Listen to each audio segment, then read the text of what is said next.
They will only find it if they search for calculus in kidney. But here you can use any clinical term. Every possible clinical term is there. There are no abbreviations. They search for MI, they search for COPD. SNOMED CT provides it, ICD doesn't. So clinicians have been very averse to using ICD-10, but they will not have this problem over here. And of course, ICD-10, once you have coded it, you don't want that printed in the discharge summary. This is what the clinician wants to code, but this is, if you see on the right side, just go through some examples. This is what is available in ICD-10. This is what prints in the discharge summary or gets recorded. Neither do clinicians like it, nor do patients like it. But you don't have that problem with SNOMED CT because it's clinical. So all clinical terms. So summary, it supports the EMR on its own. It does nothing. It's part of the EMR. It's very clinician friendly, multilingual. For India, we use only English, doesn't matter. Very, very powerful data analytics, and it can augment the decision support capabilities. So essentially, I've just given you a teaser on what SNOMED CT is, but this is not the forum for explaining. The slides will be available at the end of the day. But I think the CDAC website has the full course, the full slides that I normally present in the 2-day course. SNOMED CT lithium is classified in 3 places. It will have 3 parents. One is as a substance itself. So lithium can be used for anything. Lithium is used in the batteries that power glucometers, so you'll find it under that physical object, lithium cells, physical object. Then as a substance, lithium, which will be part of your medication because you can have lithium as a medication.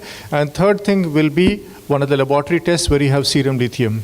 So it finds 3 classifications. All 3 are different codes, and if you look at the hierarchy, you are able to distinguish between that. So if I want to pick up all the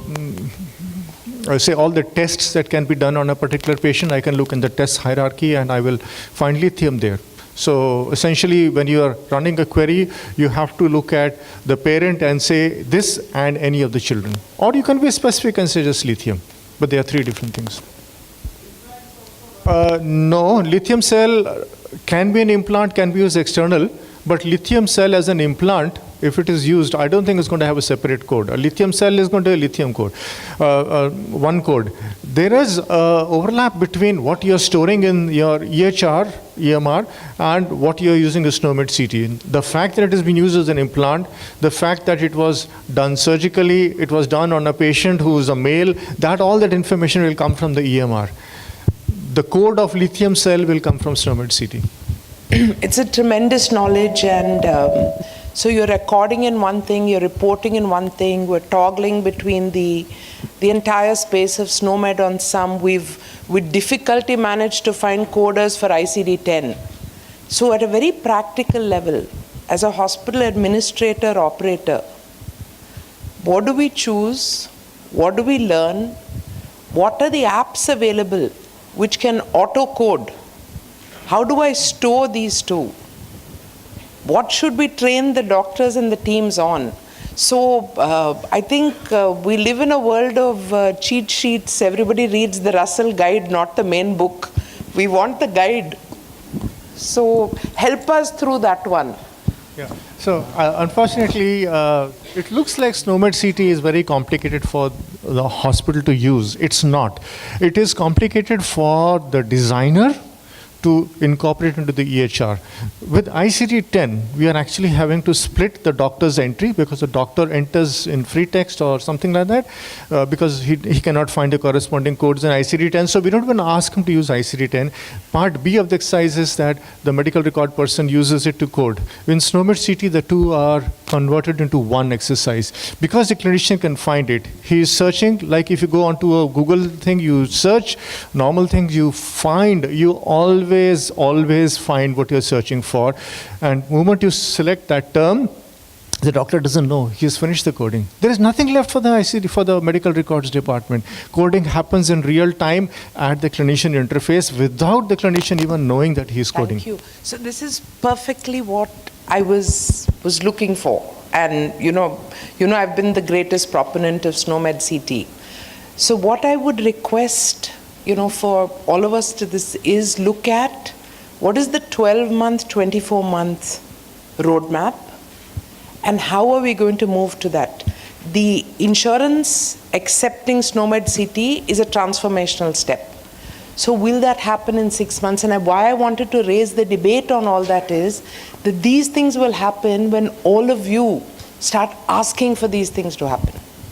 So it's very important for us to have a joint roadmap and move towards saying this is the direction we want to go.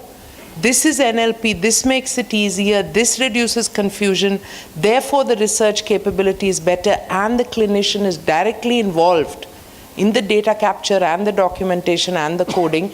So these are the kind of summary statements that I'm looking for, please, from this session so that we have this, unified roadmap. Thank you so much. Actually, You SNOMED also CT need is to a be win-win looking at- situation for everyone. There is no one who's a loser. You also need to be looking at the National Release Center of SNOMED CT for Government of India, CDAC. Please go to their website. You will find training material that is oriented towards different categories of professionals. The coders, the clinical practitioners, the IT teams. The API calls that need to be made to extract the SNOMED and have it put into the systems. The crosswalk between SNOMED and ICD. So all of those are being done by CDAC. So there's a lot of work that the Government of India has invested in this as training material, as technical knowledge resources, and as what Dr. Bedi mentioned, the licenses for this is free. As long as, of course, you register with the site. So that's where you're going to have a whole lot of training resources available to carry on these activities, but definitely a passionate call for an action plan, because this can't be spoken. And if I can just have one information put up on, so this is the newspaper. So now it's real. It's happening.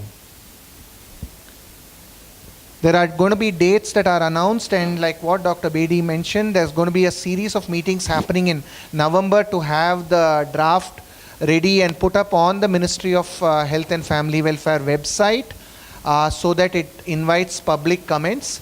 And National Law School of Bangalore has been working on the legalities of this so that there is no implication on the basic charter and rights and amendments. So if we can just go to the website and please read these drafts, because they're pretty involved and they will give you the perspective of your implementation. So one of the takeaways also that we wanted here was, what does this mean to us? How do I make my roadmap? What do I do next in my IT team? What do I do next with my clinicians? Doctors, what does it mean to us? Is this going to be mandatory? Is this going to be legal? Is there going to be a binding? You know what? The answers for all of those are being done.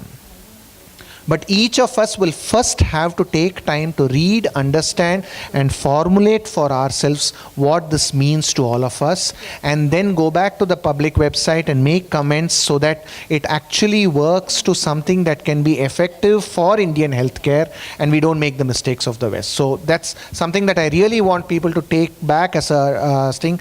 I know we are running short of time on this. We crossed 9:15. So if I can make a request that we can do the sessions questions offline. We do have one question there. I'll probably take one question and then we'll close the session. But Dr. Bedi, Dr. Karanvir, Ashok and myself are available for discussions. So, drugs are covered in SNOMED CT at 3 levels. So level 1 is basically just the generic salts, like say paracetamol.